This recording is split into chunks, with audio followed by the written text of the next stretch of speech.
Confessions of a Khajiit fur trader. My execution is tomorrow.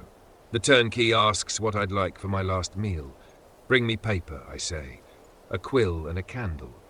Perhaps the Jarl would like a confession. I would rather pass the time. When my father's harem burned down and our family fortune was lost to the ashes, my brother and I set to begging in the gutters of Ellesweir. I will never forget the first time we stole a traveller's purse. It was almost by accident.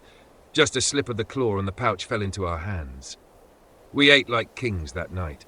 We slept in a warm bed for the first time in months. Soon after, my brother and I took up the knife.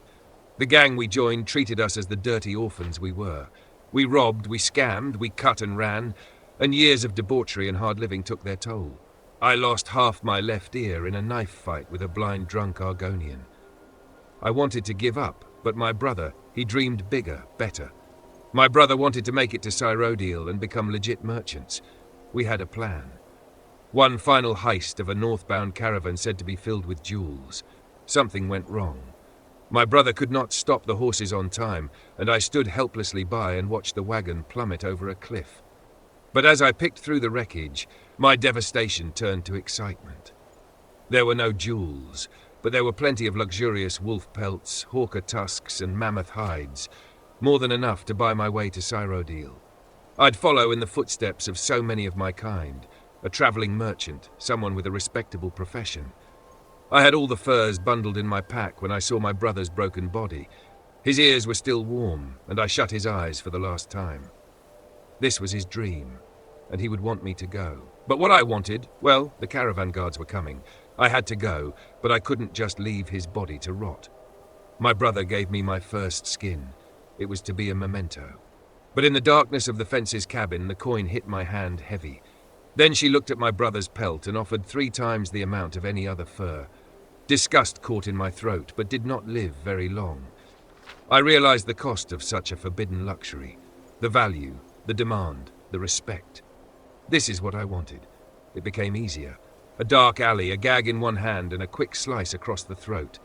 Gently hold the body as it bleeds. I became faster, my cuts precise and fluid. I peeled the skin with one motion and kept the merchandise pristine in one piece. I became rich. Far richer than anyone in my family had ever been. Yet I was careful. My stronghold was well hidden and practically impenetrable. I hired the men that used to employ me. We moved frequently on less traveled roads when we hunted in the wild. We stalked the back alleys we used to sleep in when we hunted in the city. I grew so rich that I no longer needed to dirty my own hands. Patchwork-coloured furs fetched the best price among the Bosma.